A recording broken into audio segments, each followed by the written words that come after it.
Baik, sudah nampak? Benar ya? Sudah, Pak. Bukan? Ya. Oke, baik. Kepada kelompok 3, saya persilahkan, monggo. Terima kasih atas kesempatannya. Assalamualaikum warahmatullahi wabarakatuh. Selamat siang Pak Haris dan teman-teman semua. Di sini kami kelompok 3 akan mempresentasikan uji toksisitas akut ekstrak rimpang kunyit pada mencit, kajian histopatologis lambung, hati, dan ginjal. Mungkin bisa diklik dulu, Pak. Ya. Di sini kami kelompok 3 terdiri dari Risma Nurul Akhlas, Hotimatul Husna, Anissa Triutami, Liana Fairuzana Mahdiana, dan saya sendiri, Lintang Aulia Agustin. Untuk tujuan dari penelitian ini adalah untuk mengetahui nilai LD50 dari ekstrak rimpang kunyit dan gambaran histopatologi organ lambung, hati, dan ginjal pada mencit yang dicekoki fraksin etil asetat dan heksan ekstrak etanol rimpang kunyit pada uji toksisitas akut. Dan selanjutnya, pendahuluan, mungkin bisa diklik dulu, Pak. Ya, di sini peneliti menggunakan kunyit dengan khasiat dari kunyit sendiri itu ada anti peradangan, obat luka, antioksidan, dan lain sebagainya. Kemudian kandungan dari kunyit sendiri ada 3-5% protein, 3,5% mineral, 5,1% lemak, dan 69,4% karbohidrat.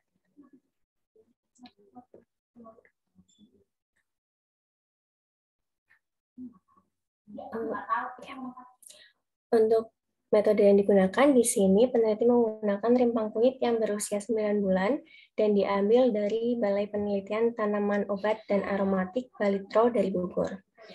Yang selanjutnya ada ekstraksi dan fraksinasi. Peneliti menggunakan metode maserasi dengan pelarut etanol 96%, yang kemudian simplisia kunyit ini nanti akan ditambahkan etanol dengan perbandingan 10:1. Selanjutnya nanti akan dilakukan evaporasi hingga menghasilkan ekstrak etanol semi padat. Dan nanti akan dihomogenkan selama 15 menit hingga terbentuk menjadi 2 layer, dengan layer paling atas merupakan heksan dan layer paling bawah merupakan etanol. Kemudian dilakukan evaporasi lagi hingga menghasilkan fraksin heksan semisolid, dan nanti akan ditambahkan dengan larutan etil asetat dengan perbandingan 1:1, dan kemudian dihomogenkan kembali selama 15 menit hingga menghasilkan 2 layer, dengan layer paling atas merupakan etil asetat dan layer paling bawah merupakan etanol. Dan nanti dari fraksi etil tersebut akan dievaporasi hingga menghasilkan etil asetat yang kental. Selanjutnya, di sini peneliti menggunakan hewan coba mencit jantan sebanyak 45 ekor dengan usia 2,5 bulan menggunakan galur DDY dan berat badan sekitar 22 hingga 25 gram, yang nantinya akan dibagi menjadi 9 kelompok. Selanjutnya,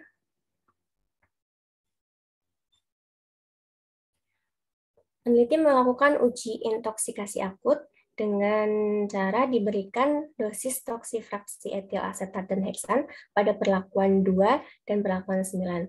Karena pada perlakuan pertama nantinya akan diberikan NaCl fisiologis sebagai kontrol sebanyak 1 ml.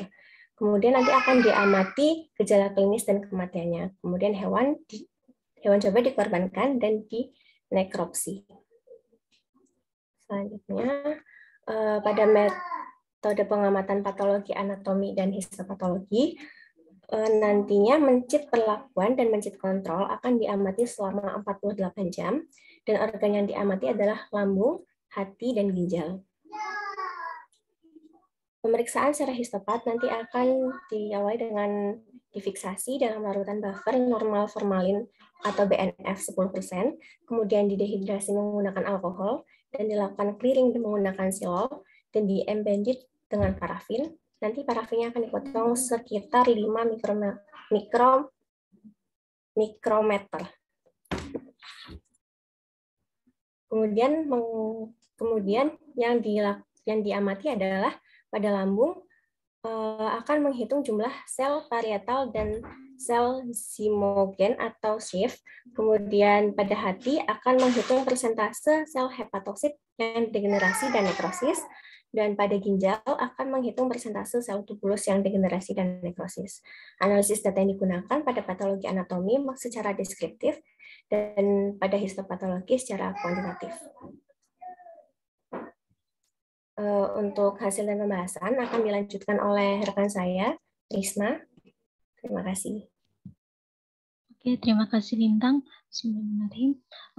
Jadi hasil dari pembahasannya itu berdasarkan tabel 1. Mungkin teman-teman bisa lihat, mungkin bisa diklik Pak. Oke, jadi berdasarkan tabel 1, di mana presentasi dari kematian dan nilai LD50 pada uji intoksikasi akut ekstrak kunyit pada etil asetat menghasilkan LD50 sebesar 27,980 gram per kilogram berat badan. Sedangkan pada fraksi heksan menghasilkan LD50 sebesar 19,250 gram per kilogram berat badan. Kemudian teman-teman juga bisa lihat dari hasil penelitian ini terdapat ada angka 0 pada tabel yang menandakan bahwa tidak adanya kematian pada dosis tersebut. Sehingga hasil penelitian ini menyatakan bahwa fraksi heksan dan etil asetat dari ekstrak etanol limpang kunyit termasuk kategori tidak toksik. Jadi semakin tinggi nilai ED50 pada pengujian, maka semakin aman pula obat atau ekstrak tersebut yang digunakan. Begitu pula sebaliknya. Next. Kemudian pengamatan histopatologi secara umum, pemberian dosis dari dosis toksik fraksi etil asetat dan heksan rimpang kunyit pada mencit ternyata menyebabkan peningkatan jumlah sel parietal pada lambung bila dibandingkan dengan kelompok kontrol. Ini dapat dilihat dari tabel 3, mungkin di bawahnya nanti ada gambar 1. Kemudian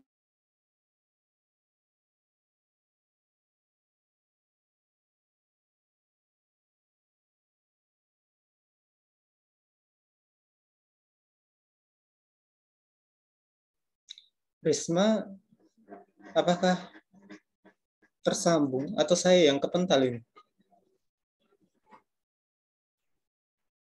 Halo? Artinya dari Rismanya, Pak. Oh, dari Rismanya ya. Oke.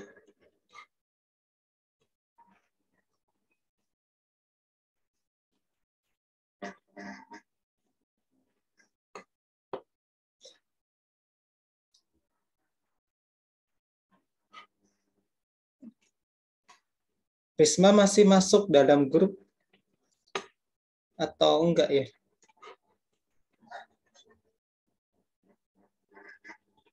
Kepental dia ya.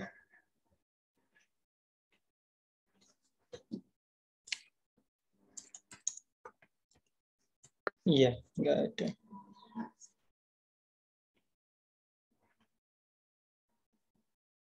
Oke. Apakah teman satu timnya bisa menghubungi atau ada yang mau menggantikan? Monggo.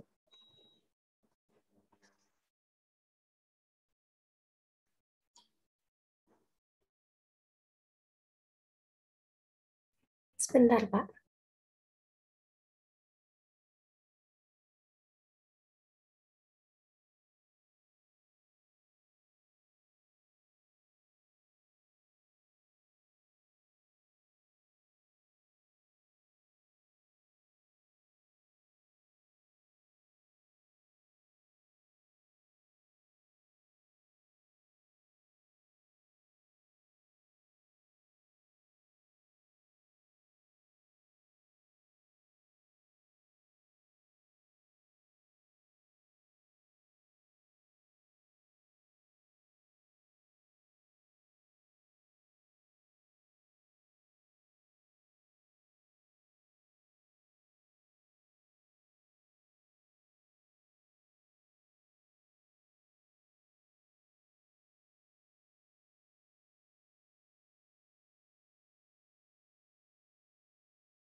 Halo Risma,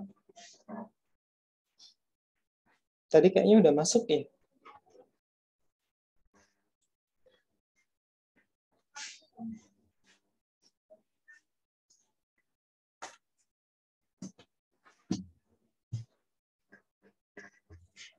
Belum ada Pak Risma. Belum ya?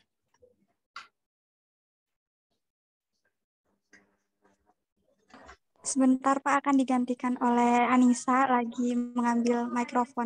Oke.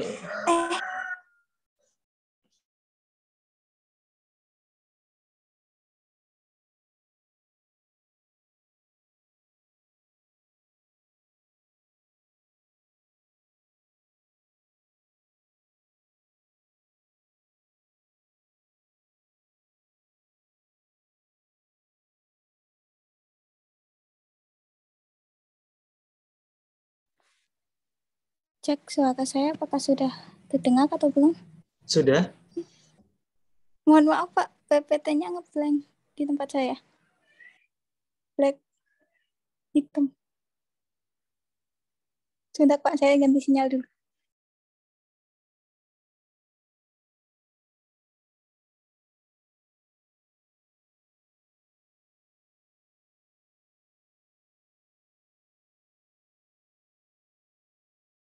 Sorry, saya masih ke mute. Oke? Anissa tadi ngeblank nggak? Ini udah ngeblank nggak? Udah nggak ngeblank nggak?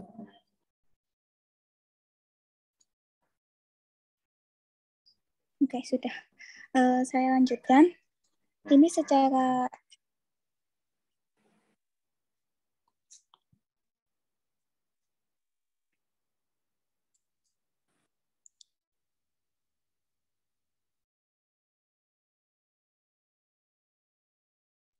cek apakah suara saya terdengar Pak? Sudah terdengar jelas. Langsung saja dilanjut. Oke. Dapat dilihat ya teman-teman di bagian tabel 2 ini bagi penelitian secara histopatologi di bagian pemberian perubahan anatomi dengan organ bertambah organ lambung dan organ hati ini bertambah lebih parah ketika terjadi penambahan dosis. Nah, dapat dilihat pada fraksi etil asetat pada dosis 7,5 gram per kilogram berat badan, pada lambung normal dan pada hati juga normal, di ginjal per kilogram berat badan untuk organnya, kemudian pada hati dan ginjal juga normal. Nah, pada dosis 30 gram per kilogram berat badan,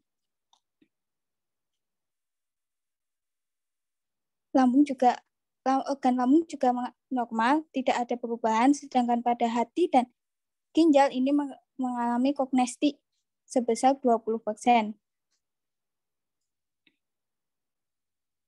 Sedangkan di dosis 60 gram per kilogram berat badan, ini lambung tetap normal, sedangkan pada hati dan ginjal juga mengalami kognesti sebesar 60% dan ginjal sebesar 40%. Nah, pada patologi anatomi yang terjadi pada beberapa organ ini akan mengalami sifat, Bapak ke slide-nya bilang. Oke, lanjut. Pada peningkatan jumlah sel parental, sudah yang tadi Pak? Oh iya, yang ini benar.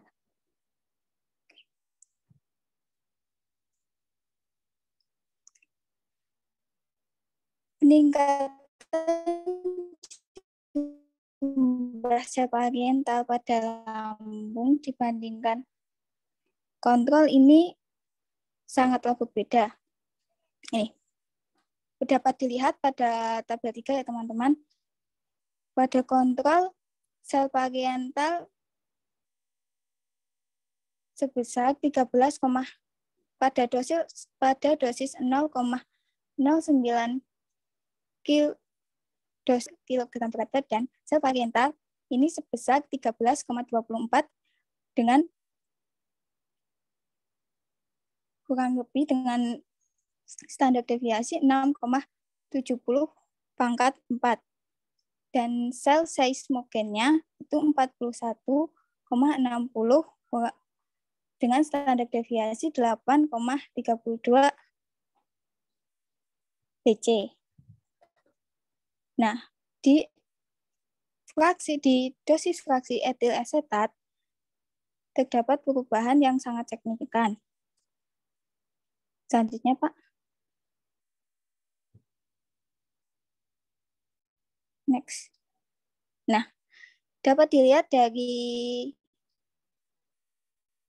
hasil histologinya dari sel lambung repakat sel lambung yang sudah teliti pada gambar A ini terjadi perubahan mikroskopik. Nah, yang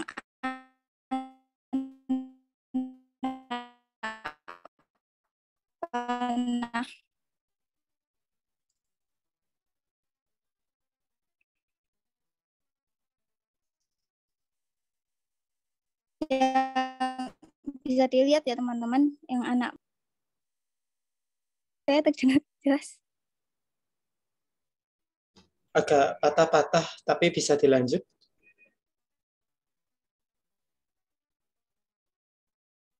Langsung dilanjut saja. Halo?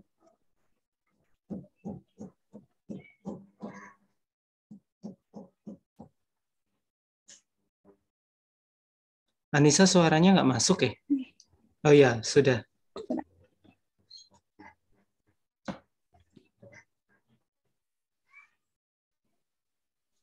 Hah? Suaranya nggak masuk lagi?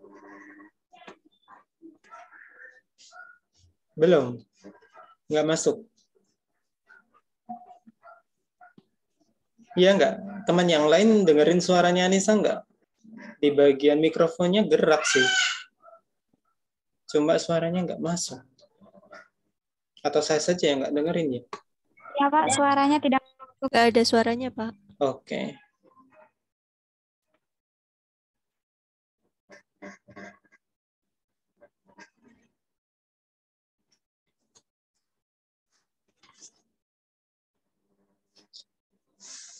Anissa bisa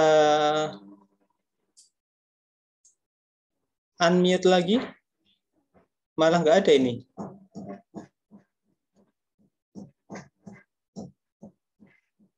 Halo Anissa. Kelompok 3 bisa dibantu Anissa dan tadi siapa yang belum presentasi sebelumnya tadi? Sudah masuk semua belum ini?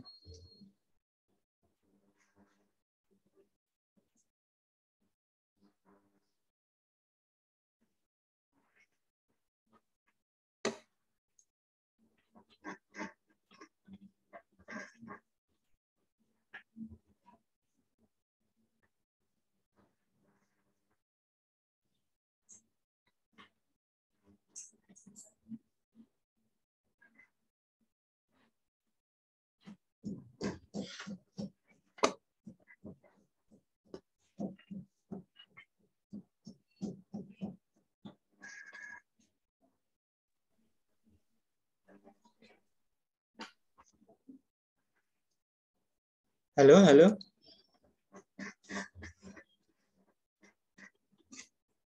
Adakah dari kelompok 3 yang bisa membantu selain siapa aja tuh ini anggotanya? Nah, di sini ada tadi Risma belum masuk. Hotimatul, Hotim. Tolong dibantu teman-temannya. Ya Bapak, apakah Nah, suara saya terdengar Pak? oke, terdengar. Bisa dilanjut? Insya Allah bisa Pak. Oke, baik. Langsung saja diringkas mengenai gambaran yang ada di sini, bisa dipercepat. Baik, di sini terlihat bahwa terdapat perubahan mikroskopik yang terjadi, yaitu degenerasi dan nekrosis sel hepatosit dan sel tubulus ginjal. Terus terdapat juga degenerasi pada sel hepatosis adalah degenerasi berbutir dan hidrofis. Bisa next, Pak.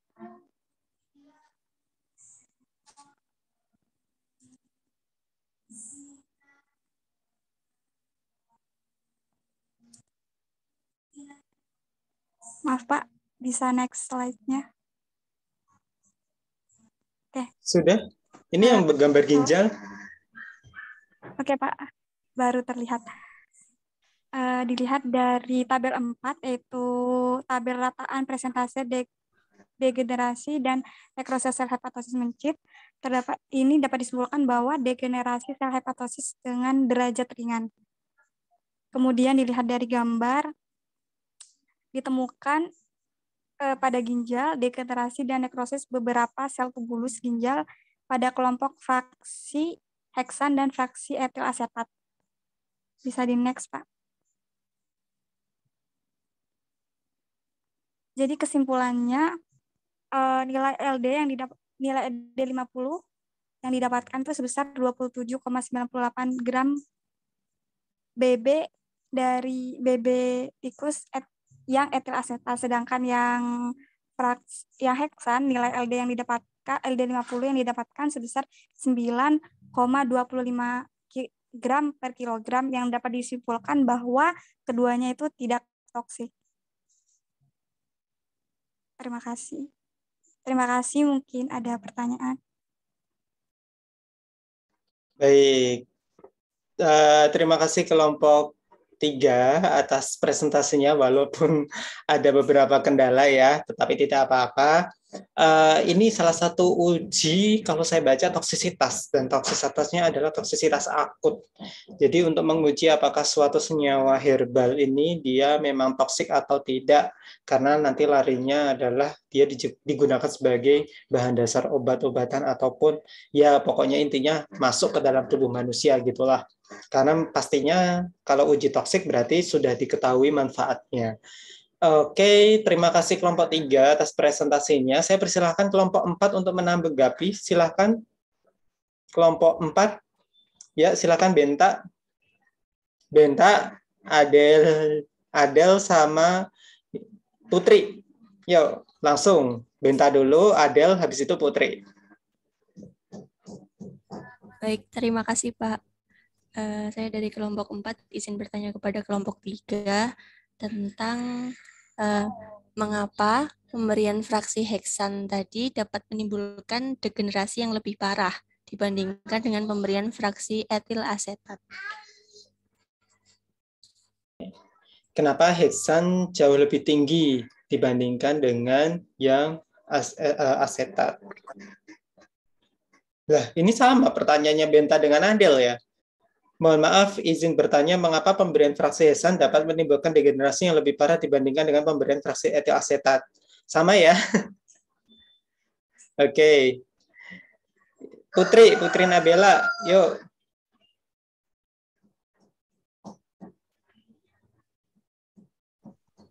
Baik Pak, terima kasih atas kesempatannya. Apakah suara saya terdengar jelas? Ya, terdengar. Sebelumnya untuk teman-teman kelompok 3 izin bertanya, dalam penelitian ini alasannya kenapa digunakan nilai LD 50? Itu aja Pak, terima kasih. Kenapa pakai LD 50? Apa yang dimaksud dengan LD 50 ya, kelompok 3? Nah, ini mungkin ada teman yang masih belum paham LD 50 itu apa sih? Nah, kenapa desain penelitian ini kalau toksisitas ngomongin tentang LD 50? Manfaatnya untuk apa? Silahkan kelompok 3 boleh menjawab pertanyaan tadi. Kayaknya ya nggak Adel, sama ya Adel dengan Benta? Iya Pak, sama Pak. Oke, ini sehati ini. Oke. Silahkan kelompok 3. Baik, terima kasih atas pertanyaannya dari Benta dan Putri. Saya izin menjawab, Pak. Mungkin yang LD50 dulu ya, Pak. Yang LD50 itu adalah dosis tunggal suatu zat yang secara statistika diharapkan akan membunuh 50% hewan coba. Uji ini juga dapat menunjukkan organ sasaran yang mungkin dirusak dan efek toksiknya itu lebih spesifik. Nilai LD50 ini berguna antara lain untuk menentukan klasifikasi zat kimia berdasarkan toksisitas relatif.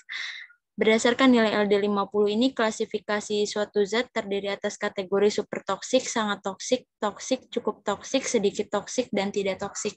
Begitu, Pak. Jadi untuk menentukan kadar toksik ketoksikannya gitu. Oke. LD itu singkatan dari apa? Lethal dosis, Pak. Oke, lethal dosis ya. Baik. Ya. Kalau LC? Lethal concentration. Beda ya, LC 50 dengan LD 50. Oke, pertanyaan kedua.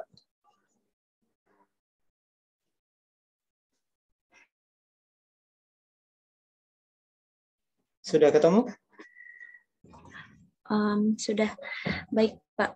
Untuk pertanyaan yang tadi, Benta itu kemungkinan kandungan flavonoid dalam fraksi etil asetat ini dapat melindungi sel dari kerusakan. Berdasarkan literatur kami, flavonoid ini dapat berfungsi sebagai antioksidan. Pada pemeriksaan mikroskopik pada ginjal, misalnya ditemukan degenerasi dan nekrosis beberapa sel tubulus ginjal pada kelompok fraksi heksan dan fraksi etil asetat, misalnya pada gambar 3 tadi. Kemudian dari pemeriksaan histopatologi ginjal terlihat bahwa perubahan degenerasi dan nekrosis sel tubulus semakin parah sejalan dengan peningkatan dosis yang diberikan. Pada penelitian ini juga misalnya terlihat bahwa perubahan mikroskopik pada hati lebih parah dibandingkan pada ginjal. Gitu. Oke, sip. Ada pertanyaan lagi? Kalau enggak, saya yang tanya ini. Saya mau tanya nih. Ini malah pewarnanya nggak tahu nih. Dari tadi belum ada yang nyebutin standingnya apa. Standingnya apa kelompok 3? Terutama untuk yang tadi yang diamati 3 ya, lambung, hati dan ginjal.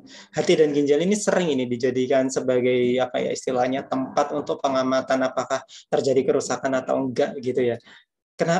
Pewarnanya apa? Tadi sudah ada ya gambarnya. Di jurnalnya ada nggak ya? Ada, Pak. Di sini tertulis pewarnaannya itu menggunakan HE, hematoxylin eosin. Ketiga organnya? Iya, Pak. Oke, baik. Oke. Tahu toksisitas akut nggak? Ini kan akut ya, bukan kronis ya?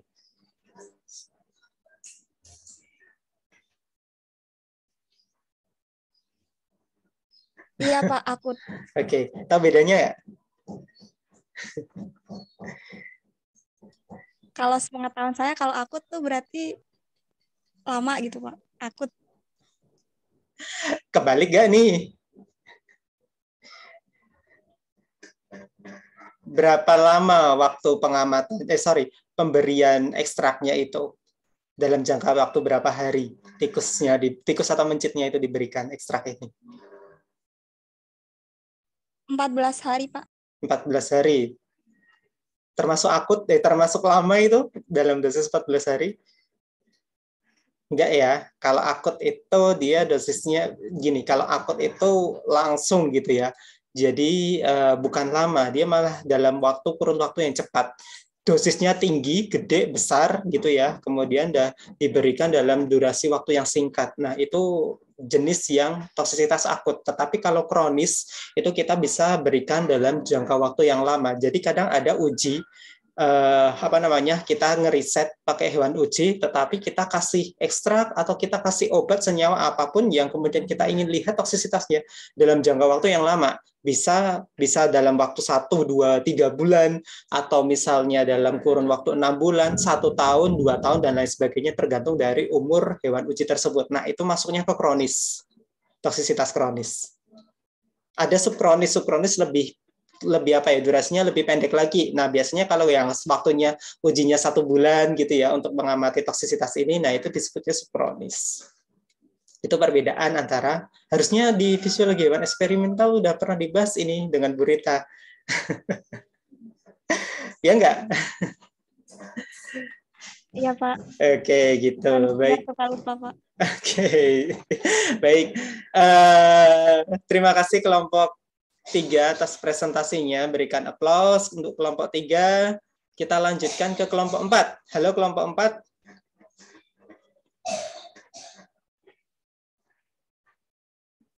Halo kelompok 4. Oke. Kelompok 4 sudah join ya. Oke, sebentar. Saya share screen terlebih dahulu. Kelihatan?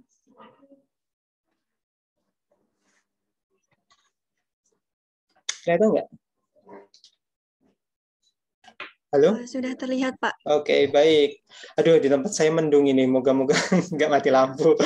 Oke, baik. Saya persilakan untuk kelompok 4 presentasi. Monggo. Bismillahirrahmanirrahim. Assalamualaikum warahmatullahi wabarakatuh. Kami dari kelompok 4 yang beranggotakan Binta Linggar, Wafik Fauziah, saya sendiri, Putri Nabila, dan Adelianti akan mempresentasikan mengenai penelitian mengenai histopatologi hepar tikus putih setelah pemberian ekstrak sarang semut yang diinduksi paracetamol dosis toksik. Selanjutnya, Pak.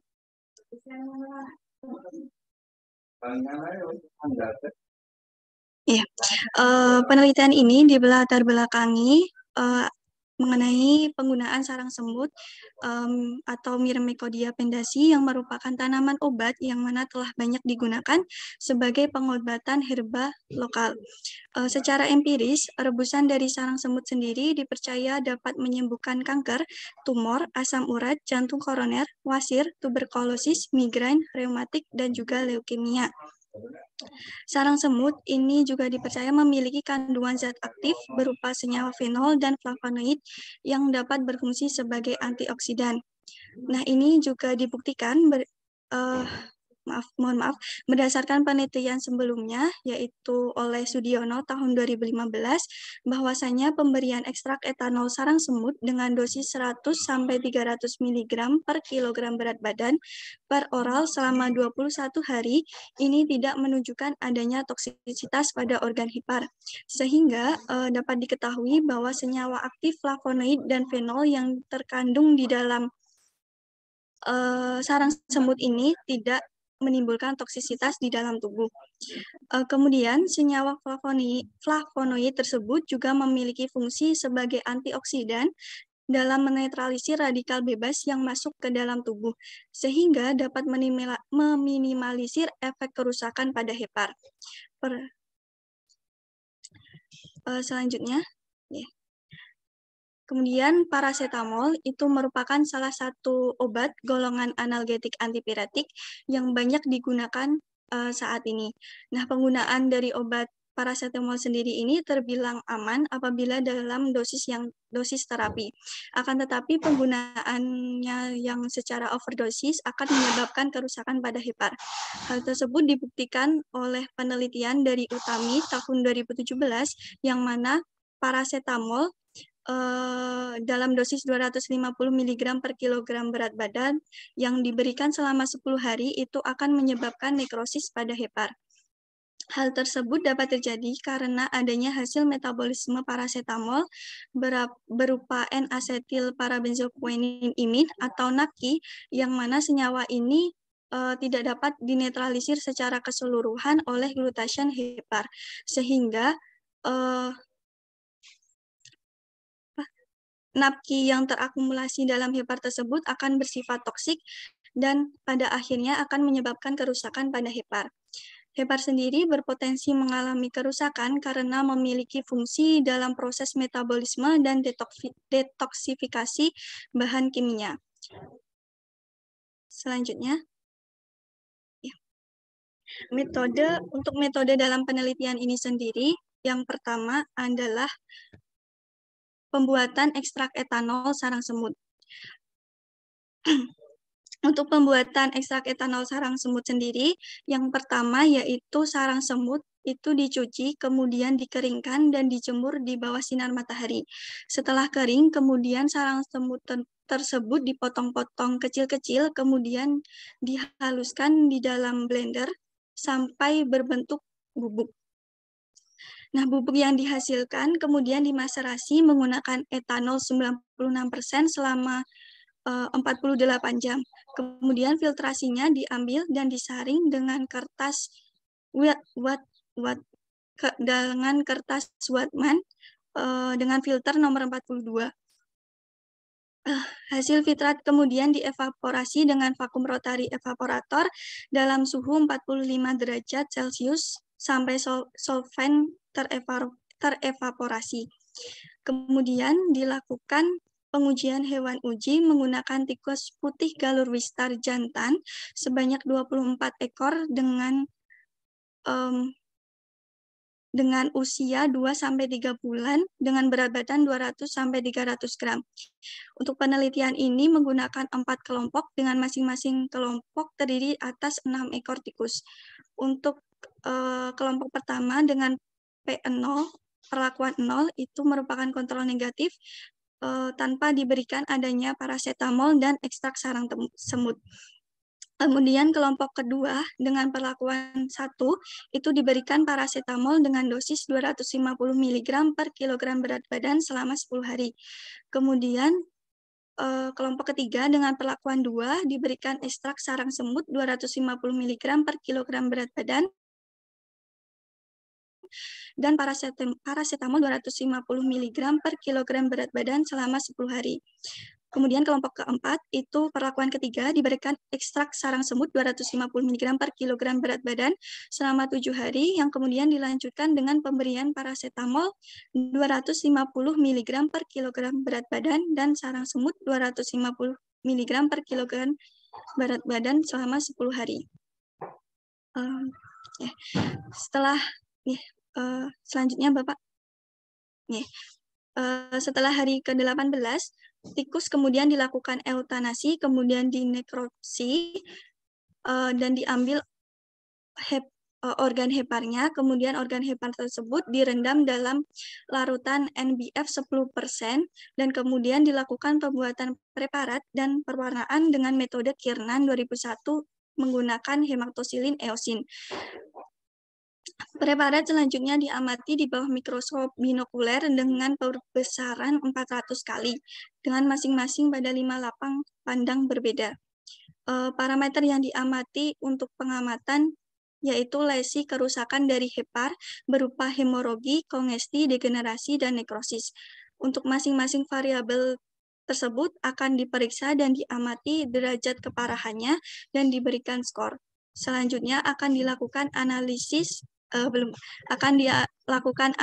statistik dengan SPSS menggunakan uji non-parametric Kruskal-Wallis dan dilanjutkan dengan uji Mann-Whitney. Boleh selanjutnya Pak. Berikut adalah untuk tabel hasil penelitian. Untuk tabel 1 itu merupakan rata perubahan struktur histopatologi hepar tikus putih dari masing-masing perlakuan. Dengan variabel hemorogi, kongesti, dan degenerasi nekrosis. N tersebut merupakan jumlah dari tikus untuk masing-masing perlakuan. Dari tabel tersebut dapat diketahui bahwa rata kerusakan hepar pada P0 0, baik pada lesi hemorogi, kongesti, degenerasi, maupun nekrosis. Sedangkan pada P1 itu memiliki rata lesi, hemorogi, kongesti, dan degenerasi 1 dengan SD 0,632. Sedangkan pada lesi nekrosis diperoleh rata 0,83 dengan SD 0,408. Yang dapat diketahui bahwasanya untuk perlakuan 2, hemorogi, kongesti, degenerasi, dan nekrosisnya itu terbilang dalam nilai yang ringan. Selanjutnya, Pak.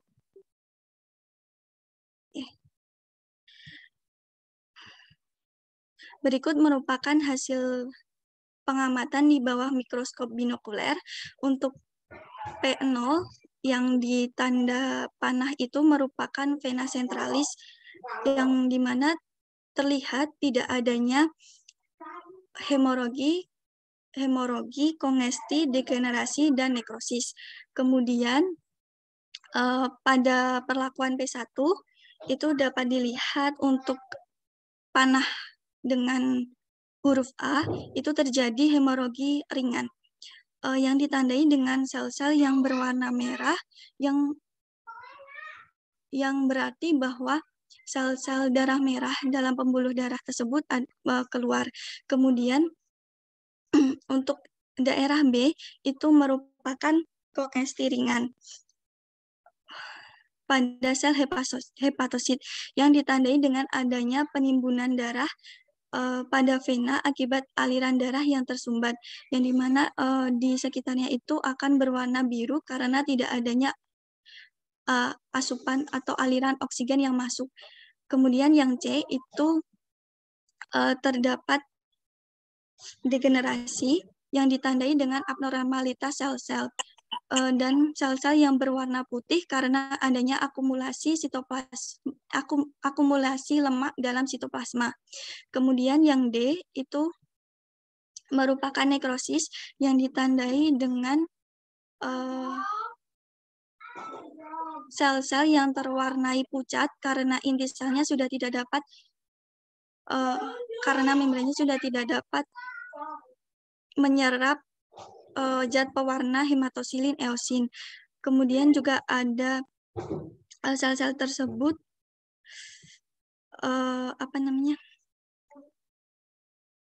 terlihat pecah dan juga tidak berinti beberapa. Kemudian untuk perlakuan kedua itu di tanda panah merupakan vena centralis, juga tidak terlihat adanya hemorogi, kongesti, degenerasi, dan nekrosis. Begitu juga dengan P3 yang ditanda panahi dengan A itu merupakan vena centralis juga, yang juga tidak terlihat adanya degenerasi, nekrosis, kongesti, dan hemorogi. Selanjutnya, Pak. Nah, kerusakan yang ditemukan pada kelompok 2 itu ada antara lain hemorogi, kongesti, degenerasi, dan nekrosis. Untuk hemorogi pada perlakuan P1 itu ditandai dengan adanya warna merah pada sel-sel saat diwarnai hematosilin eosis.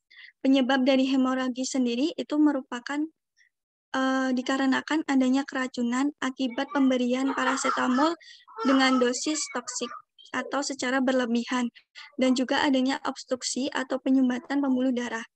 Kemudian juga ditemukan adanya kongesti pada kelompok P1 yang ditandai kongesti tersebut ringan yang ditandai dengan obstruksi atau penyumbatan pembuluh darah dan stenosis atau penyempitan pembuluh darah sehingga darah tersebut terakumulasi pada kapiler atau vena, sehingga pada gambar akan terlihat berwarna biru karena kekurangan pasokan oksigen.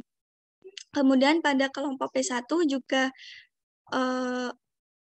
ditemukan adanya degenerasi yang diakibatkan adanya akumulasi lemak dalam sitoplasma yang berasal dari oksidasi makromolekul oleh NAPKI, yang mana NAPKI ini merupakan hasil sisa metabolisme dari paracetamol. Selanjutnya, Pak. Kemudian dari kelompok P1 juga ditemukan adanya nekrosis. Nekrosis tersebut disebabkan karena terganggunya keseimbangan osmotik sel akibat zat toksik dari parasetamol, sehingga sel-sel hepar itu tidak mendapatkan natrium dan glukosa untuk metabolisme, sehingga sel tersebut akhirnya akan mati. Kemudian untuk perlakuan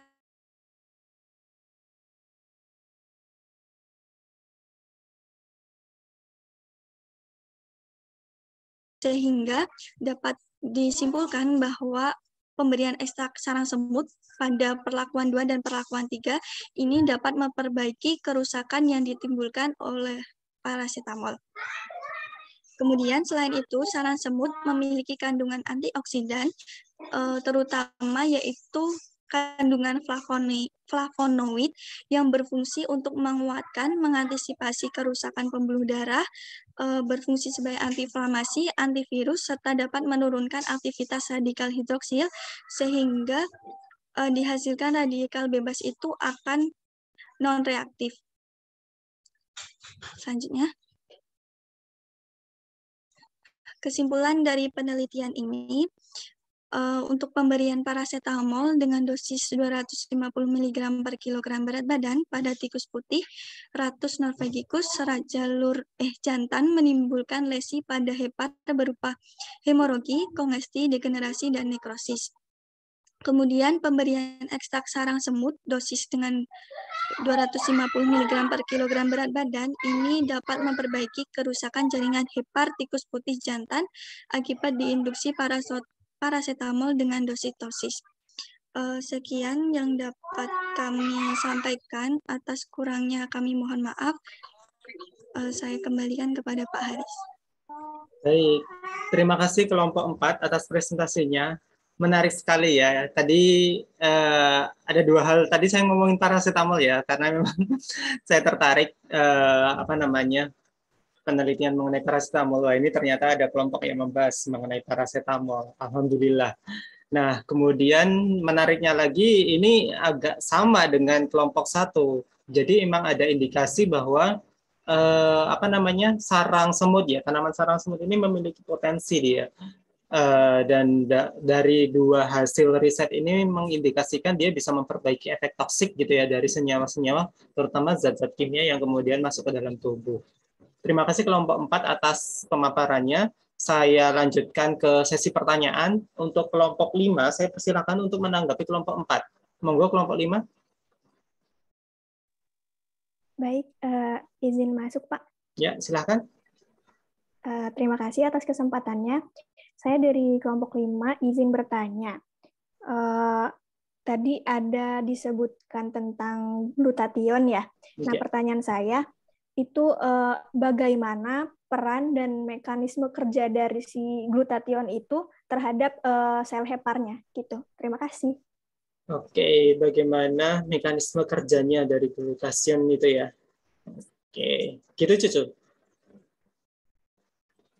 Nggih, Pak. Oke. Ada lagi? Pak, saya dari kelompok 5 izin bertanya. Silakan Ira. Tadi ada dijelaskan hasil metabolisme parasetamol yang berupa N-asetil parabenzoquinonimin itu bagaimana ya pengaruh dari N-asetil tersebut terhadap sel hepar pada tikus putih? Oke, bagaimana senyawa kimia tersebut dapat berpengaruh terhadap sel hepar? Ada lagi kelompok 3? Cukup ya? Baik, saya persilakan. Tadi karena Mbak Fik sudah presentasi panjang gitu ya. Nah, ayo yang lain yang menjawab pertanyaannya. Saya persilakan kelompok 3 untuk menjawab. Kelompok 3, kelompok 4.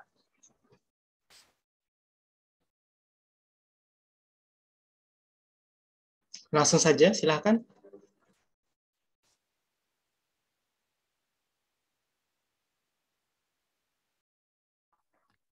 Izin menjawab pertanyaan dari Mbak Ira kalau tidak salah tentang N-asetil parabenzoquinonimin atau NAPQI tadi, Pak.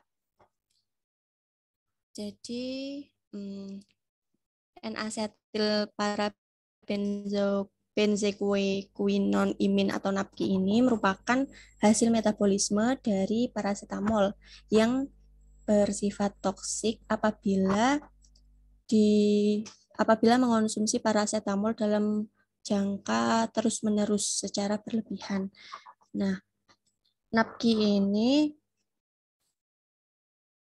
di dalam HEPAR tidak dapat dinetralisir karena menyebabkan penumpukan radikal bebas yang kemudian akan menimbulkan stres oksidatif dan memicu proses peroksidasi terhadap lipid yang akan mengganggu integritas membran sel sehingga sel tersebut akan mengalami kerusakan. Apakah sudah jelas dan dapat Gimana? Ira atau Cucu tadi ya? Ira ya? Insya Allah jelas, sedang saya paham-pahami juga, Pak. Oke. Kalau baru dipahami berarti ya belum jelas.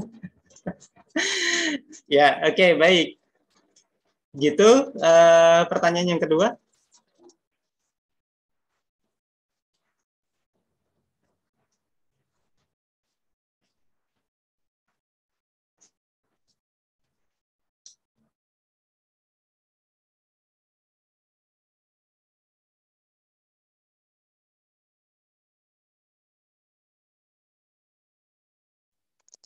Baik Pak, izin menjawab pertanyaan yang kedua tadi dari Cucu kalau nggak salah ya, mengenai glutathione. Iya, betul Mbak. Iya, baik. Izin menjawab. Glutathione atau disebut juga dengan glutathione reduksi memiliki gugus sulfhidril atau GSH. Merupakan tripeptida yang terdiri atas glutamat, sistein, dan glisin yang diproduksi di hepar dan sel-sel saraf otak. GSH tersebut berperan sebagai pendonor elektron yang kuat atau nukleofil dalam menangkal radikal bebas. GSH akan menyumbangkan H+ dan menyimpan protein sistein untuk mengubah H2O2 menjadi H2O. GSH mempunyai peran sebagai antioksi dan dengan cara mereduksi radikal bebas secara langsung atau sebagai kofaktor enzim antioksidan seperti glutathione perioksidase dan glutathione transhidrogenase. Fungsi utama dari GSH itu sendiri merupakan fungsinya mendetoksifikasi obat, xenobiotik, atau pestisida yang dikatalisis oleh enzim GSHS transferase. GSH juga akan mempertahankan gugus tiol pada protein esensial dengan mereduksi ikatan disulfida pada protein yang dikatalisis oleh enzim tiol transferase. Apakah dapat diterima, Cucu? Gimana, Cucu? Insya Allah sudah bisa diterima. Terima kasih, Mbak Putri. Oke, sip. Terjawaban secara molekuler ya. Karena emang kalau kita ngomongin glutathione ya gugus yang diomongin. Baik, sip. Terima kasih kelompok 4 atas presentasinya. Kita berikan applause untuk kelompok 4. Kita lanjutkan ya, tetapi sebelumnya saya stop recording dulu